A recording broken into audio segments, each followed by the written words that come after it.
असलामुअलैकुम crime update में लियाकत तुसी वेख रहे मेरे यूट्यूब चैनल। मंडी बहावलदीन दे विच दो सगियां भैणां दा कारनामा नौजवान नूं कतल करवा दिता। पुलिस ने जदों तफ्तीश की उहदे विच होशियारी दिखवाई। साहिबा और इकरा दे कारनामे अज तुहाडे नाल डिस्कस करांगे। एक शादीशुदा मकतूल कासिम दे नाल इन्हां दी कितनी पुरानी दोस्ती आई, इन्हां ने उस दे नाल किस तरह दा ये घिनौनी गलवार की, मुकम्मल तफसील दे नाल डिस्कस करांगे। साडे चैनल सबसक्राइब करो, बैल आइकन बटन नूं प्रेस करो और कमेंट दे विच इज़हार ख्याल लाजमी करना। कुछ महीने पहले कासिम दी साहिबा दे नाल फोन ते दोस्ती हुई और फोन ते गप्पां लगियां रोज़ाना दी बुनियाद ते, और साहिबा ने उस नूं डिस्कस किया अपनी जिहड़ी दूसरी बहन है इकरा दे नाल। इन्हां दोनों ने उन्होंने खाना शुरू किया, उस दे कोलों पैसे मंगवाने, ईजी लोड करवाना, पैकेज लवाने, ओवरऑल हत्ता कि कासिम ने अपना ATM कार्ड भी साहिबा नूं दे दिता। ए मंडी बहावलदीन का घिनौना गिलवाड़ जोड़े तुहाडे नाल डिस्कस कर रहे हैं। इन्हां ने नाजायज़ ताल्लुकात उस दे नाल बना ले, रिलेशनशिप बना लिया, बड़ी दोस्ती हो गई और दोस्ती कई अरसा इन्हां दी नाल रही। एक दिन अचानक इस तरह होया, जदों भी कासिम जदों साहिबा नूं फोन करता है उसका फोन बिजी जाता। उन्हें पूछा तो उन्हें कहा जी मेरे एक अजीज़ रिश्तेदार है, औरत है, उहदे नाल मैं डिस्कस कर रही थी, मेरी सहेली है सी। ते कई बार इस तरह होया तो उसनूं शक पै गया कासिम ने कि खर्चा मैं कर रहा, लेकिन ये गुलछड़े किसी और दे नाल, मेरी जिहड़ी फ्रेंड बनी हुई है किसी और दे नाल गुलछड़े उड़ा। कासिम ने अपनी जिहड़ी इहदी दोस्त फ्रेंड बनी हुई सी साहिबा, उसनूं ने मना किया कि तू इस तरह के रिलेशन जिहड़े ने खत्म कर दे। उन्होंने पता लग गया कि इसने ना किसी और दे नाल दोस्ती शुरू कर दी है। कासिम ने कोशिश की थी कि मैं अपनी जान छुड़ावां, लेकिन वो बाज नहीं आ रही सी साहिबा। उन्हें कहा जी ठीक है मैं इस तू जान छुड़ैना, लेकिन साहिबा ने उसनूं अपना चक्करां दे विच वरगिला लिया। उन्हें कहा जी मेरे को रिकॉर्डिंग है, मेरे को वीडियो है जिहड़ी तू मैनूं तंग करदा, मैं पुलिस नूं इस तरह करके दस देंगी। बड़ी कोशिश दे नाल उन्हें कहा जी मेरी जान किस तरह छुड़ सकदी है। उन्हें बड़ी पैसे की डिमांड की थी, लेकिन उन्हें कहा जी मैं इस तरह नहीं कर सकता। उन्हें अपने ATM कार्ड तक ब्लॉक करा दिते, उन्हें अपना राबता मुनक़ता कर दिता। कासिम ने एक सिम जिहड़ी नवीं इस्तेमाल कर ली, पहले वाली सिम उन्हें कम इस्तेमाल करना शुरू कर दी, लेकिन साहिबा इनू रोज़ाना आए दिन तंग कर रही सी।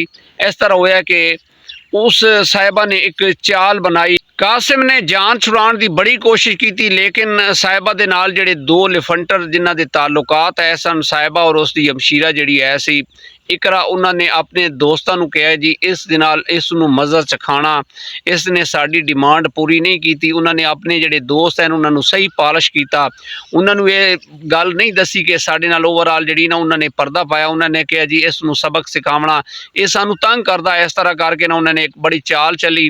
उन्होंने साथियों के कोलों उन्होंने कहा जी इसनूं ना फैर मारने ने ताकि चल ना सके, असा ये कोलों बदला लेना।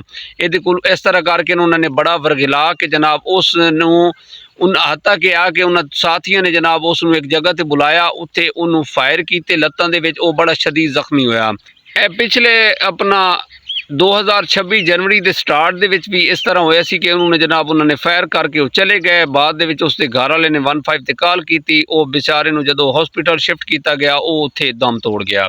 पुलिस के कोल केस आ गया, पुलिस ने पूछताछ शुरू कर दी। पुलिस ने इन्हों हिरासत च लिया, लेकिन इन्होंने चकमे दे दू कि जनाब इन्होंने अपनी जान पुलिस कोलों छुड़ा ली।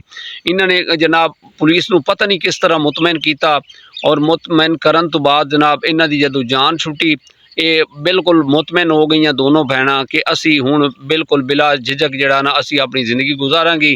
तो इस तरह करके ना उहदी उन्होंने टेंशन लेनी छड्ड दित्ती।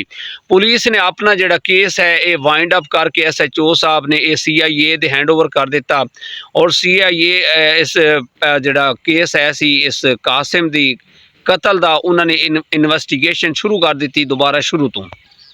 उन्होंने दोबारा जो शुरुआत की थी साहिबा और इकरा तो उन्होंने हिरासत लिया, उन्होंने कोल पूछताछ की, उन्होंने कोल ट्रेसिंग हुई मोबाइल दे विच जनाब उन्होंने जनाब 2 नंबर आए दोनों लड़कियां दे, उन्होंने भी उन्होंने इस शामिल तफ्तीश कर लिता इस केस दे विच। फिर इस तरह होया जनाब कि उस साहिबा और इकरा दे जिहड़े 2 दोस्त नवे बने जिन्होंने अपना नवी दोस्ती शुरू की। CIA अफसरान ने जनाब अच्छे तरीके नाल इन्हां दे जिहड़े बॉयफ्रेंड बने हुए सी उन्हां दी तफ्तीश जदों की तो उन्होंने ईची बीची स्टोरी सुना दी। उन्होंने जनाब तकरीबन 6 मुलजमान ते जनाब FIR कट दी है। ये 6 मुलजमान इन्हां 2 भैणां समेत हैं। ओवरऑल CIA ਨੇ ਇਹਨਾਂ ਦੀ ਰਿਪੋਰਟ ਤਿਆਰ ਕੀਤੀ। ਫਿਰ ਇਹਨਾਂ ਦੇ ਉੱਤੇ FIR, ਜਦੋਂ ਇਹਨਾਂ ਓਵਰਆਲ 6 ਮੁਲਜ਼ਮਾਨਾਂ ਤੇ FIR ਹੋ ਗਈ ਔਰ ਇਹਨਾਂ ਨੂੰ ਫਿਰ ਚਲਾਨ ਕਰ ਦਿੱਤਾ ਗਿਆ ਹੈ ਔਰ ਇਹ ਹੁਣ ਜੇਲ੍ਹ 'ਚ ਨੇ। ਦੇਖਦੇ ਹਾਂ ਕਿ ਅਦਾਲਤ ਇਹਨਾਂ ਨੂੰ ਕੀ ਸਜ਼ਾ ਸੁਣਾਉਂਦੀ ਹੈ।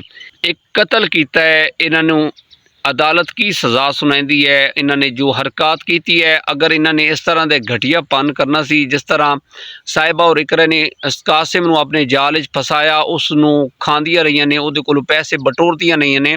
ਜਦੋਂ ਉਹਨਾਂ ਨੇ ਪੈਸੇ ਦੇਣੇ ਬੰਦ ਕਰ ਦਿੱਤੇ ਨੇ, ਇਹਨਾਂ ਨੇ ਉਸ ਦੇ ਨਾਲ ਇਹ ਗਲਵਾੜ ਕੀਤਾ ਹੈ। ਔਰਤ ਦੇ ਸ਼ਿਕੰਜੇ ਦੇ ਵਿੱਚ ਬੰਦਾ ਆ ਜਾਂਦਾ ਤੇ ਇਸ ਤਰ੍ਹਾਂ ਸੋਚਣਾ ਚਾਹੀਦਾ ਹੈ ਕਿ ਇਹ ਸਾਡੇ ਨਾਲ ਵੀ ਹੋ ਸਕਦਾ, ਲਿਹਾਜ਼ਾ ਮੁਹਤਾਤ ਰਹਿਣਾ ਚਾਹੀਦਾ ਹੈ। ਇਸੇ ਪੈਗਾਮ ਦੇ ਨਾਲ ਸਾਨੂੰ ਇਜਾਜ਼ਤ ਦਿਓ। ਆਪਣਾ ਢੇਰ ਸਾਰਾ ਖਿਆਲ ਰੱਖਣਾ ਔਰ ਸਾਡੇ ਇਸ ਚੈਨਲ ਨੂੰ ਸਬਸਕ੍ਰਾਈਬ ਲਾਜ਼ਮੀ ਕਰ ਲਵਿਆ। ਸ਼ੁਕਰੀਆ।